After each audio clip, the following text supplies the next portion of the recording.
So again, I want to thank you all for coming and welcome Coloratti Sally Wiener Grotta to our webinar today.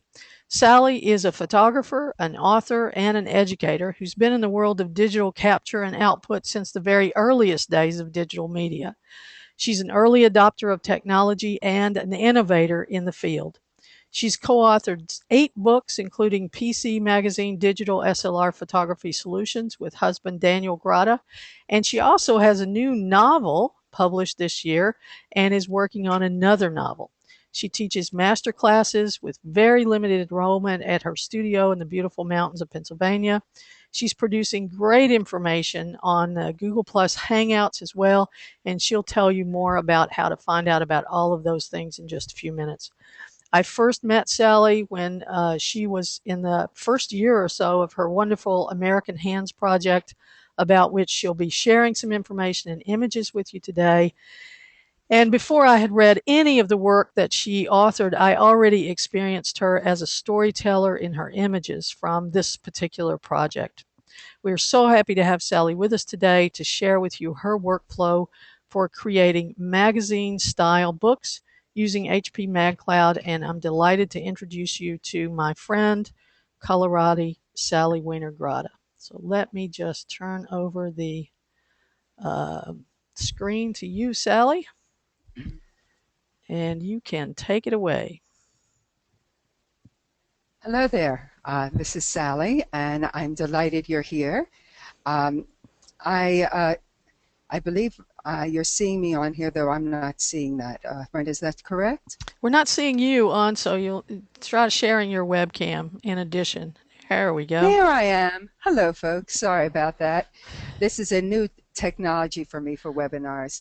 Um, I do with my husband the Arts and Letters Hangouts that Brenda mentioned. They're rather new, and we're using Google Plus technology to uh, talk with interesting people in photography, literature. We even have a wine expert coming on next week. You can find out all about that through my Google Plus account, which is Sally Wiener Grotta. You can see my name up here, I believe, from our website. Most people know me as Daniel Grotta and Sally Wiener Grotta. In fact, there's a child, a friend of ours, who for many years thought it was one name, Daniel Sally, or Sally Daniel. But we are separate people. We do most of our nonfiction books together. We did a lot of our magazine work together, uh, traveling all over the world for glossy magazines. Now we are more separate in our professional lives. I'm focusing on my fine art photography and my fiction. Daniel is also focusing on his fiction. But we still share this website. I'm the one who tends to do the blog, though. And you can check out the blog there. You can also connect with me there anytime you want. I'm very interested in hearing from people how you're using the different technology, or if you have questions about photography, imaging, printing. I'm always interested. What you're seeing now is the American Hands website, which is amhands, AMHANDS.com. American Hands is my celebration, my exploration of those people who are keeping the old skills alive, such as a glassblower, bookbinder, weaver, spinner. And I spend a lot of time in their studios capturing their stories both visually and verbally. Then I travel around the country with exhibits that are supported by grants and sponsors. Thank you, grants and sponsors. And I also speak at schools and at universities, and had an exhibit in the East Wing Rotunda of the Pennsylvania State Capitol building. That was fun. I'm not a quantifier, but Daniel tells me that about a third of a million people have so far seen an exhibit of American Hands. I hope to keep it going for the next 10 years. On the site also, Brenda mentioned my master classes. There is a master class section here, and I do invite you to fill out the survey. If you are interested in coming to my studio, I never had my studio open to the public before, but I am opening it to a small selection of students for master classes and very personal mentoring. Please fill out the survey. Let me know what you're looking for from me on that. The other places you can look to connect with me is I'm on Facebook under Sally Wiener Grotta. I'm out there. You are welcome to email me at sally@grotta.net. I love hearing from everybody. Now, you and I'm sure most of you have the same experience that I do. We're control freaks. We're photographers who want to have exactly the pictures that we want.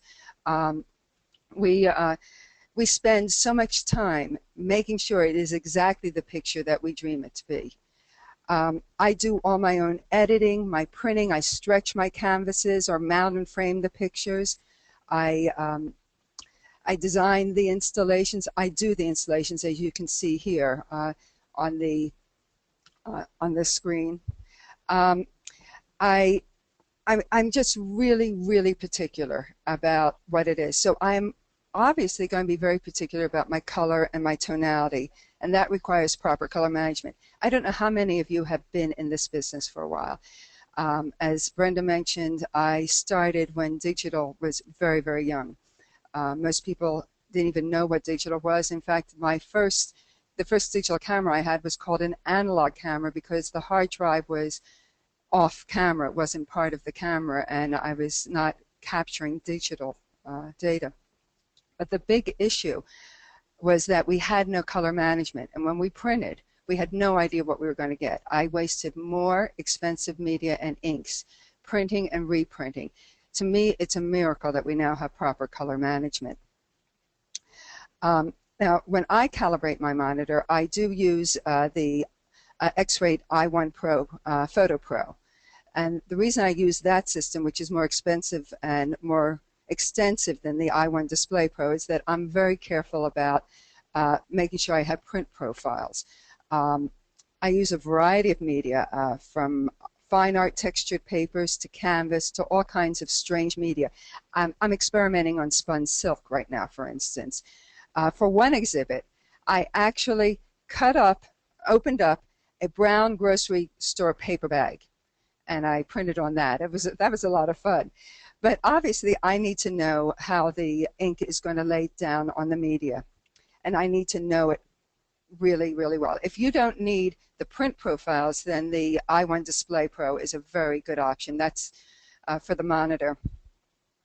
And be sure, if you see, I'm in Photoshop right now, be sure when you set up your proof that you put in, if you're doing your print profiles, be sure to go to View, Proof Setup, Custom, and in here you want to look for the right profile that you've created. When you create a profile, it will save into this list. And be sure to use it, and that will help you get the right emulation. As long as your monitor is calibrated and you have the right printer profile, you're going to do well. When you don't, you end up spending a lot of money on paper and ink. Now, the thing is with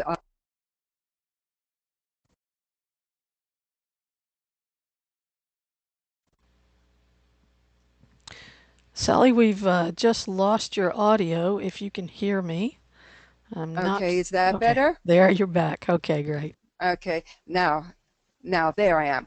I wanted to show you, when I decided that I wanted to create a journal, this is the journal that I created for American Hands. I knew I needed something that people who come to my exhibits could buy, could take home with them as a souvenir. I also needed a gift, something to give to people who donate or sponsor American Hands, or something to give to the gallery and venue managers, as well as something that's rather impressive to put into a grant application. Now, this was nerve-wracking to me. Here's this control freak, and I was going to let somebody else print my pictures. I was very nervous about this. I looked into blurb books.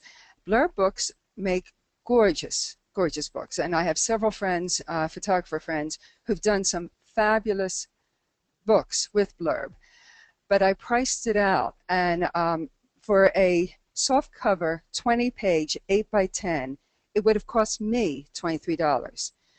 That doesn't sound like a lot, but in order to pay for my time in creating it and to have a small profit, I would have had to charge about $40 to $50 for that book. And that is not an impulse sale. That isn't a quick sale for people. And a lot of the kinds of people who come to my exhibit are people who may never have been to an art exhibit before, and they just want to take something home that's inexpensive. I then looked into HP MagCloud. I should say that HP has been a sponsor of American Hands. I use their Z workstations as part of their sponsorship. I also use their the 44-inch HP Z3200 photo printer. But they could not get me to talk nicely about MagCloud if it didn't produce what it does, because to me, the quality of the image is what matters, and the quality of the service is what matters. When I looked into HP MagCloud, for the 36-page book, perfect bound, soft cover that I created, I can sell this for $20, and it pays for my time and my it gives me a profit, a small profit that I can put back into American Hands. And it's a reasonably priced souvenir, $20 for this. It works. Can you see it pretty decently? I think so. It's a rather nice book. So what I was very impressed with, I was, as I said, very nervous, but I was very impressed. They held on to my color profiles, the ones that I'm so meticulous about. They held on to them so that I was able to look at my production on my screen and see the images and the colors just as they were going to be printed, as though I were printing in my own studio. Okay, now I'm going to go into InDesign, which is what I use for my. I'm going to turn off my my screen, the picture of me, my camera, so you can see the full screen. I use InDesign to lay out my my book. Most print shops, most book printers want a PDF, an Acrobat file that is all is press ready. InDesign makes a very nice PDF file. So what I do is I go to File, New. Now you'll notice there's a book option here. Often when I'm making a book, I will select that option, and what that option does is it allows me to create a book where each file is a separate chapter, or each chapter is a separate file. And that works very well with larger books. But for this journal, I wanted a single document so that it could be a continuous full spread, and I could see the flow of the pages and their design relationship. I wasn't sure what length. I'm a very seat of the pants designer. I don't plan ahead that much. I do a lot of my designing within InDesign, so that I wasn't sure how long the book was going to be. So let's just say it's 20 pages. It's just...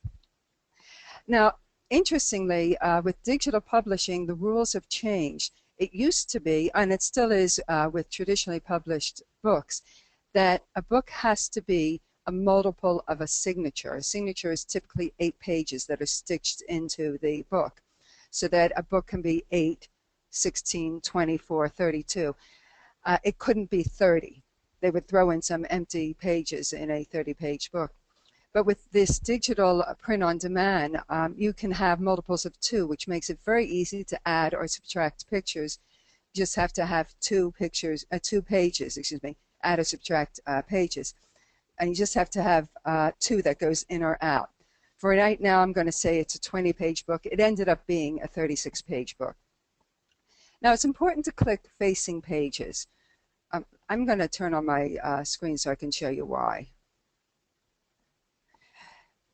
Because when you're working with your book, you want to see the relationship of the pages to each other. And by having facing pages, it makes it easier for you to see it. Now, margins, by the way, are also a very important, very, very important part of design. And notice in here, this is the inside margin. You'll notice in this book, it doesn't take up that much room. But your print shop will tell you that you need to have, or may tell you that you need to have a little bit extra on the inside margin. Now, if you're dealing with a big book or a thicker book or a differently bound book, here's my novel, but you see it's a thick book. And look at the inside margin. This is an important concept. Do you see how much of the page is taken up by that? So that the inside margin decision of how much you give the inside margin becomes an important design thing. You don't want your book to suddenly, in your margins, to suddenly have your book cutting off part of your picture or having your picture look really too close to that margin, which is what can happen with that. So in the in InDesign, you'll notice over here we have inside, outside, top, and bottom margins. Deciding what margin size you're going to have is very personal. Conventional wisdom with books is that you want to have a lot of white space. But for my American Hands, I wanted my pictures to dominate. Oops. So I needed to, so I made my margins only 1/4 inch. And then I take off this lock so that I can increase just a bit the inside margin. Not too much, it doesn't need it much here. And that'll make sure that works for me, that I won't have any loss of space or design within it. Okay.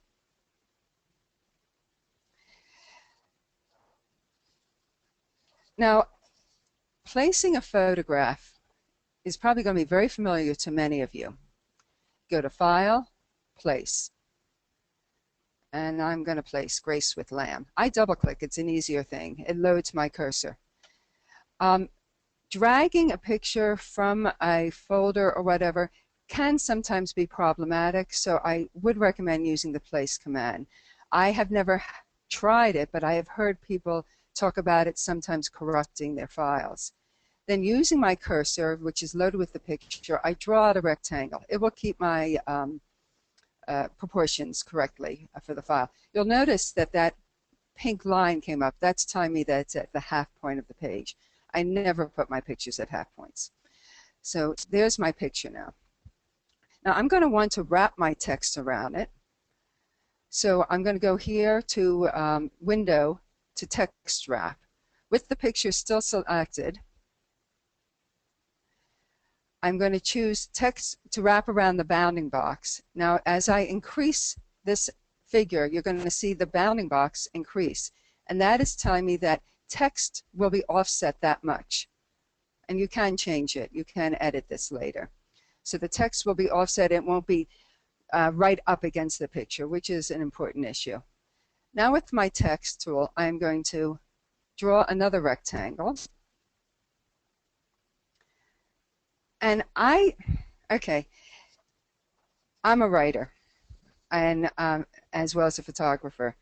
So I type in here.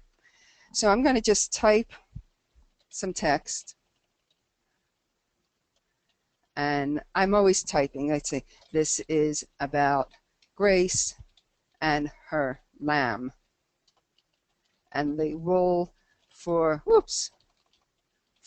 her spinning. Okay, so I will experiment. I'll play around with my with what my design is. Eventually, once I'm happy with my design, I do create styles, paragraph styles, swatches. I create master pages. I'm just going to import them here for right now. I'm going to load my paragraph styles so that you can see what they look like. So this headline I'm going to turn into a headline, and let me add some garbage place text. It's placeholder, and my text paragraph. It's nice. It works out well. What you see then is, whoops, I had my text still selected. Huh. Okay, it's not working for me right now. Oh, I had the wrong. Okay. You'll notice that it then will keep wrapping around it. So that is the basics of InDesign. Very, very basic. But for us, for color fanatics, much more important issues are how we're going to set up the document. Like Photoshop, the color settings for the document are under Edit, Color Settings. Now, when you first come into color settings, it usually has this North American general purpose, and it just doesn't give you it doesn't give you what you need.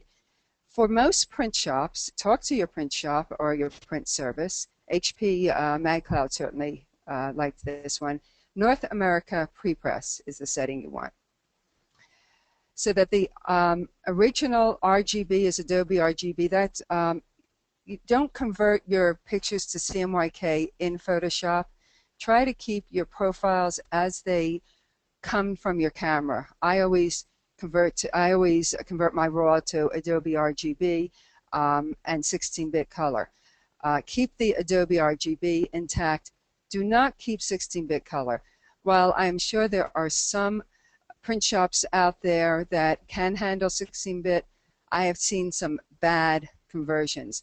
I'd rather convert my own to 8-bit. So the RGB is at Adobe, the CMYK is at SWAP, US web coded. Preserve embedded profiles, very, very important. And preserve embedded profiles also for CMYK. Important to have this advanced mode checked, because here is where it decides for you how your colors are going to be converted. The Adobe is definitely far superior to the Microsoft engine. Definitely use it. Now the intent, relative colorimetric or absolute colorimetric, perceptual or saturation. This is not a decision to be made here. It's a decision that you want to have made already in Photoshop. Let's go back to Photoshop so I can show you what that. We're going to go to View, Proof Setup, Custom. We've been here before. I currently, remember, I have a calibrated monitor and I have the device to simulate the working CMYK swap, because that's what my print shop has indicated they want. Turn on Preview and you can see I have nice relationships of all my colors, good dynamic range using relative colorimetric. Absolute colorimetric, look at the, well, keep an eye on the hands. You see how much brighter this becomes? Now there are times, I've had a couple of exhibits in which I've had a few pictures that did better with absolute colorimetric. They were very contrasty pictures that I really wanted to heighten the contrast. But my American hands tends to be a bit more subtle. And I like this type of gradation. And I've looked at all the pictures that are going to go into the book, and I know that relative colorimetric is my choice. But you have to make, that's an artistic choice that you have to make before you start to design your book. So let's go back to InDesign. So I have chosen relative colorimetric, and I say OK. So now my document is set up properly, but it isn't complete. The output options aren't completely set up. Go to File, Adobe PDF Presets. Now you'll see that I already have a MagCloud print defined, but let's go redefine it. You define your presets. I'm going to go into my MagCloud and edit it so you can see what I have here. Now look at the output panel. No color conversion. You don't want any color conversion done by the Acrobat engine. You do want to include all profiles. If you don't include profiles, if you don't include fonts, the print shop or the print service is going to receive your file and they are not going to know how to interpret it. They won't have all the data that you had when you were designing it, and the print will not turn out the way you expected. Make sure you include all profiles. In Advanced is where you include all your fonts. Really, really important. Do not forget those. It may cost you extra, If you have a good print shop, they may throw it back to you and say, hey, give us another file. Some print shops will charge you for throwing it back at you. Other print shops will not pay attention, will not pre-flight it for you, and you'll end up getting a proof that you're very unhappy with. On compression, okay, you want your images, as a rule, again, talk to your print shop. MagCloud does well with 300 dpi or ppi pictures. Be sure that you have your that you don't go lower than 300.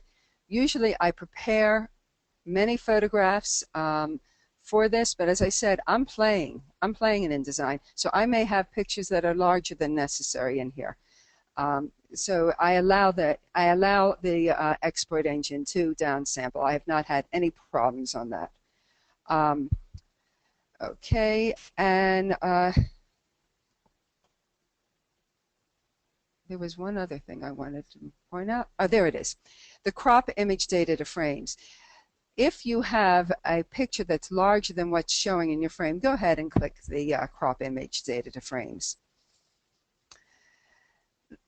Now, as I said, I do, and you save your file and you save your preset. So you now have defined your color settings and you've defined your output, and you're ready to work here. Now, one thing I've done, I made a major mistake once, and that I used the wrong picture in a layout. I used a picture that was designed for rather unusual paper, so the colors were quite different. It wasn't the version of the picture that I had defined for the print shop for CMYK output. So now what I do is I always create a folder for my book, and I create a folder within that called Possible Graphics, and I organize the graphics that I may or may not want to put in my book, because I always create more graphics than I'm going to use, and I organize them according to folders. Makes it a lot easier, simpler way of handling things. Now, because you're in InDesign, of course, I'm sure you know this. If you select your picture and right mouse click on it, you can edit the original in Photoshop at any time. That's a useful little tool. Okay. Now, this is one of the ways, this text wrap is one of the ways you can handle placing text. But I get a little bit nutty because, again, control freak me. I like to have to know exactly where text is going, exactly where the pictures are going, and I'm writing within there. So I always handle that carefully individually. I'm going to place a couple of pictures just so we have them in place, so I can do some text here. I'm going to make sure that I have that unselected and place another picture. Oh, not that one. This one. You see, I'm dragging out my rectangle so I have the right size. I have to bring it up. I want the yarn to meet, to make it obvious that she's feeding the spindle. Okay. Click away from your pictures. Make sure they're not selected before you make your text. I am not going to be very meticulous about making these text boxes, so I'm doing 4 text boxes on this page. Oh, by the way, you notice how that green line came up when I drew the second one? That means that those 2 margins are aligned. Very nice little tool to have. Okay, there we go. Now I'm going to just put Grace Hatton spinning. And I'm making that a headline. Now I'm going to take, I have 3 text boxes here. I want them to be linked so that my text will flow from here, from the top to the bottom, and then to the bottom of the right-hand page. I'm just going to add some placeholder text. It's just garbage text, makes life easier to see what you're doing. To get this text to flow to here and here, you see this tiny, tiny box in the lower right corner of the text box. After you've selected the text box, this will show up. If I click on it, you notice how my cursor becomes loaded with text. Click inside this box, and now this box is linked to this one. You can see from this arrow and this arrow that they're linked. This one is not linked yet, so I click. You see the box on the lower right corner of the lower left box. I'm going to click on that and click here. And now all three of these should be linked. See, there's an arrow there, an arrow there, an arrow there, and an arrow there. Why do I care? That's because, let's delete this and say, so when I'm typing, see how it goes? It flows to the next box. Let's add some more placeholder text just to give us some space, some things to work. And this text in the upper is going to the lower, is going to the right. Why is this important? It's important even if you don't do your writing within InDesign as I do, you will want to edit. And let's say you want to delete this paragraph. I'm going to, you notice how the bottom box is scrolled out? And now if I type again, the boxes will scroll back so that it just makes life a lot easier. Now another thing that I define for my book always are the colors. I'm going to import the colors that I've defined previously. I have iconic colors for American hands. It didn't come in. Let's try it again. Oh, there it goes. Okay. I'm sometimes too impatient. My iconic colors tend to be in the browns and the golds. So for instance, if I want to add a stroke to this picture, I didn't put strokes on the white pictures with white backgrounds, but I did with the ones with the brown backgrounds. But let's pretend I want one here. I select my stroke, and I'm going to make it a large stroke just so you can see that it works. By maintaining my color palette, I can make sure that stroke is the same. By maintaining my color palette, I can also make sure that this text is the right, that the header text is always the same color throughout the book. Okay, now through the magic of Julia Child type of work, I actually have the whole journal finished. This represents about, well, I didn't work on it full time, so it was about 3 weeks of work. I guess if I were working on it full time, I guess it would have taken me about a week to do. Of course, I tend to, when I do full time, I tend to do 18-hour days, as I'm sure many of you do also. And the book is laid out exactly the way I wanted it to. Now I'm ready to export it to Adobe. I go to File, Adobe PDF Presets, and MagCloud Print. If it will allow you to save it. I'm going to not overwrite my file because I want to show you that if you want to double check, because even though I know I defined it earlier, I am going to want to double check that everything is correct, because once you send it out, you've lost control over it. Everything is fine, so I export it. Now, I have it already up here. If your monitors are calibrated, and if the internet isn't playing games with us, you are seeing exactly the way the book printed. I am seeing I'm looking at the book on my desk, seeing on my desk, and I'm looking at the PDF. And it is just the way I wanted it to be, which is amazing to me. I don't trust. Well, you have to understand, I was one of the first pro photographer to go digital, and I still don't trust technology. I need to see it to believe that things are really going to work properly. And this one did. Now, I use MagCloud, as I said, for the for printing it. I also, oh, I hit the wrong one, sorry. I also use MagCloud for selling it. They will sell it on their website. Um, this is my website, but if you click here, it opens up their website. The biggest problem there is their preview is not color calibrated. Look at the difference there. I mean, it's just not the same kind of quality.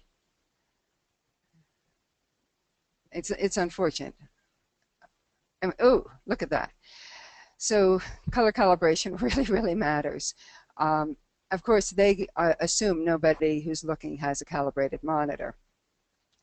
When you are printing, even if you are so positive, you're sure, without a doubt, that you have followed everything perfectly and you're positive about your color management, please still order a proof. Order one single copy, check it over before you order more. This is print on demand, which means you can order small lots also. So you don't have to keep a whole lot. In traditional printing, you'd have to buy hundreds or thousands of copies at a time. Here you can buy 20. I usually have a box of 20 or two boxes of 20 in my studio at any one time. And other than that, I don't have to warehouse and I don't have to put the investment in. Well, that's it on to show you how this is done. What I really would love to know is if you decide to make a photo book and you follow my workflow or invent your own, I would love to hear about it. I would very much be interested in hearing your experiences, what problems you have, what solutions you came up, so that I can share that with other people, and hopefully I can learn from you too. And I would love to see your photo books. Again, you can contact me at amhands, amhands.com, at grotta.net, grotta.net, Sally at grotta.net. I'm on Facebook, Sally Wiener Grotta. Same on Google+. And I look forward to hearing from you. Now, Brenda, do we have some questions? Oh yes, of course we have some questions, and we've got a Good. lot of nice comments about people really enjoying this webinar. It's a very different webinar than we usually produce here at X-Rite, and we're just so happy to have this presentation today. So here, I'll just start down the list of questions. When you're preparing your files for printing in Photoshop, what color space are you? What are they made in? When you convert your files to bring them into InDesign? How do they come in? Are they in Adobe RGB? Are they in sRGB? How do you prepare them? I try to keep as much of my original data intact throughout my process. Typically in Lightroom, when I'm using the Camera Raw engine, I bring in my photos as Adobe RGB 16-bit. While in Photoshop, I keep them at 16-bit. I keep them at PSD files. When I am ready to put them into InDesign, I keep them at Adobe RGB, but I do downsample them to 8-bit, and I save them as TIFFs. And those are the files that I put into those production folders for the book. Okay, great. That's awesome. One question here, I'm going to assume this is what you meant, but when you refer to print shop in this whole webinar, you meant HP MagCloud, right? I'm using HP MagCloud, but this is very much a very similar workflow for anywhere that you would be printing your book. And print shop is the old traditional term. We now call them print services online. If you were doing a blurb book, you'd use very much the same kind of workflow, or any other print service, even a local print shop, if you have any around you that do this kind of work. So if you were producing a larger size book, Sally, would you continue to use MagCloud, or would you maybe use another option? It's just a question for you. Mm-hmm. Everybody's going to have their own. I'm more familiar with Blurb, so I might be producing all my stuff on Blurb just because I like using Blurb. Blurb does gorgeous work. And if I wanted a hardbound or even soft, well, no, softbound, I think I'd stay with MagCloud. But if I wanted a hardbound book or I would definitely go with Blurb. A hardbound book, audiences expect to pay more for it. Also, if I were working, you have to understand, I take American Hands into some very unique venues. I take them into universities. I take them into community libraries and senior centers. Anywhere anybody wants to know about American Hands and about these artisans and want to help me spread the word about the work they're doing, I will go see. These are people that are not used to paying a lot for art. I mean, the couple of times they've asked to buy some of my large canvases, I've sold a few out of my exhibits to people who understand the cost of art, but others have had sticker shock. So I have to be very aware of the cost of this book. And with HP MagCloud, the cost is very low compared to Blurb. But Blurb does a gorgeous job. And if you have the type of audience that is willing to pay $50 or $70 for a book, definitely go with them, and definitely go with the hardbound version, which I think they do so wonderfully. So, just another question now on preparation of files. Why a TIFF instead of a JPEG or a PNG? This is a question from Aiden. Yes. Hi, Aiden. JPEG and PNG does both files actually throw away some of my data. As I said, I try to keep as much of my original data intact as I can. There are times with PNG, it's good to do it because you can then do the transparency where you can knock out the background. Let's say you just want a picture of a child with no background with the text flowing around her head. Then you would probably want to go with a PNG. You can go ahead with JPEG. I'm just very jealous of that data that they throw out when they compress. I gotcha. Now, when you export that PDF, I've got two questions about that. One is, how did you get the MagCloud print option under the PDF export? Is there a plugin, or where do you get that? In the beginning, when I showed you how to define a PDF, you go to File. Let me reshare my screen and I'll show it to you. So this is something you've defined, right? Yes, I Okay. defined this. Let's make sure I can. Can you see my screen now? Yeah, let's shut off your Okay. webcam so we got it bigger. Okay. There we go. Is that all? There we go. Okay, so I go to File,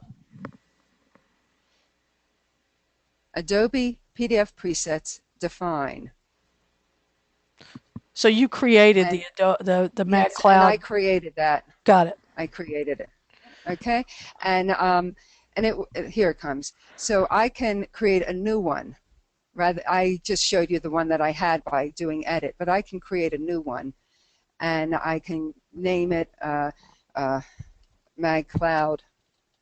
And I go through all these, and I say output. I want include all profiles, and then I save it, and it's going to be there under my so that when I'm going to output and I go to my presets, it's the one that I save is right there in the menu.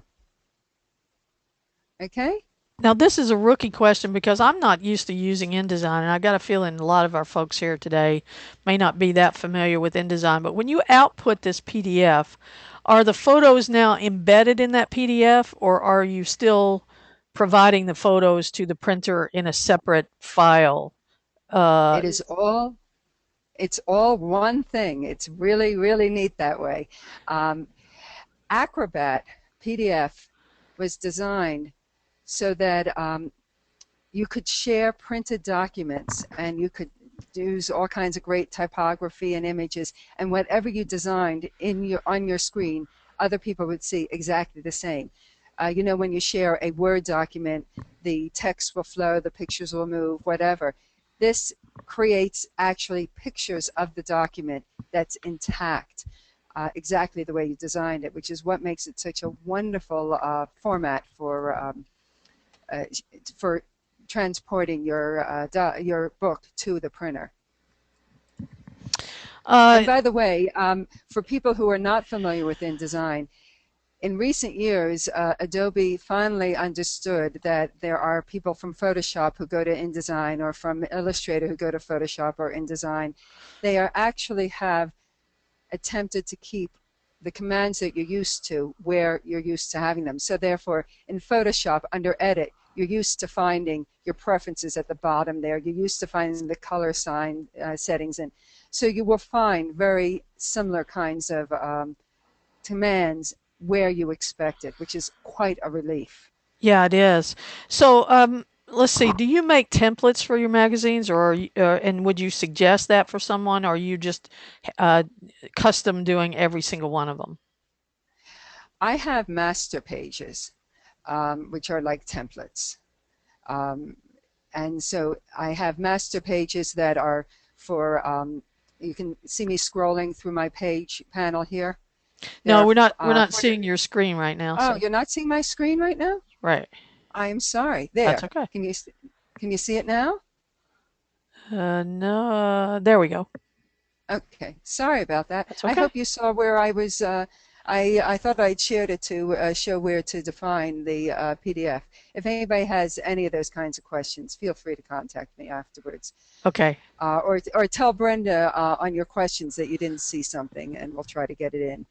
But you can see this pages palette, and you can see it has all my pages so that I can jump to a page wherever I am. But above it are my master pages, which are like templates. And so I have a master page that is for the brown background, for my white background, um, so that, yes, I create those. And this is, by the way, only volume 1 of the American Hands Journal. And you saw I was able to import my my palette, my swatches palette, and my um, paragraph styles. I'll also be able to import my master pages to the next version, and I'll have it a lot easier. It probably won't take me as long to do volume 2. Right. Yeah, now Dawn is pointing out to us something very important that I think you'll absolutely agree with. That they should be that everyone should be cautioned to create appropriate PDFs with the correct Oh, specs when you send the files to print, because that's going to definitely. determine what the color looks like, right? It also determines compatibility. Talk to your printer, or if you're going to MagCloud, read the documentation. They are very specific. I'm sure Blurb is also very specific about what to do. But remember what I said about defining the Adobe profile, the presets. You make sure that you have your color profiles embedded. Make sure you have your fonts embedded. Uh, if they don't have that information, they're never going to be able to do your print properly, your book properly. That's right. That's right. And Dan is making an excellent point here too, saying not to overcompress your PDF, making it such a small file size because you're affecting how the file is going to print, right? Absolutely. I will allow a small amount of compression, but of images. I don't allow my text to be compressed because I don't want it jaggy. And yeah, definitely. By the way, so if you are using, when you're working on a website like Blurb or MagCloud, they have the ability to upload directly, even if it's a large file. If you are sending a file, I often find that yousendit.com is better than emailing to a service, because a lot of servers are limited in the size files they can accept on email. Yeah, and You Send It has just changed their name to something called Hightail. So if you ever try to Oh find, no! yeah, if you try, yeah, it's the same service, but it's called Hightail now, which is very funny. So, two Oh, questions here. One is, do you incorporate a Library of Congress ID in your magazine? I guess that would be in my an ISBN number, right? no, actually no. An LOC is different from an ISBN. That's an interesting question. I haven't done it with this, but I am seriously thinking of taking this American Hands Volume 1 and putting it up on Amazon. And to do that, I'm going to have to use Amazon's Create Space um, uh, print-on-demand service. That was another And question, so please say more about that. Yeah. okay, one of the things about that, I'm going to turn on my. One of the things. Did that turn on my webcam? That turned off your webcam, so now we see your Okay, screen. there. Yeah. Okay, there we are. So One of the things. stop sharing so we can see you as a whole Okay, screen. Yeah. okay, here we go. Did Perfect. that work? Yep. Excellent. Okay, in MagCloud, I am able to have on the inside page, I'm able to have type, and on the back inside page, I'm able to have this full spread, which I really like. But with a traditional printed book, which Create Space makes, and or if you're going to other books, for instance, this is a traditional book. There is nothing on the inside page, right? I have to redesign this book. I have to add a couple of pages to it before I can put it up to Create Space. And then I will get an ISBN from Bowker. Bowker is the company that assigns ISBNs. And I guess I will register it in Library of Congress. I have other books in Library of Congress, so that's not going to be that hard. I do have it copyrighted, of course, but when you change your format, you have to re-copyright, so I will be doing that again. But CreateSpace is a good system for getting it out to the Amazon market, and I'm definitely going to be doing that. That's great. That But was one of the. I will keep the MagCloud up there too. So, Kevin's got a couple of questions about specifically, I think, as they relate to paper stock and how you choose the paper stock through MagCloud, how you manage your dot gain on the black, if you do or do not, through MagCloud, and what DPI is recommended for MagCloud for the paper that you're using. How do you determine those things? I'm trying to remember if I had a choice of stock. What this is it's a very nice glossy magazine type thing. I don't remember if there was a matte option. I don't think there was. So it does look like a magazine, and that's exactly what I wanted it to look like. Dot gain, I have had no difficulty with it, just leaving my InDesign the to the defaults. I've had no dot gain problems on that.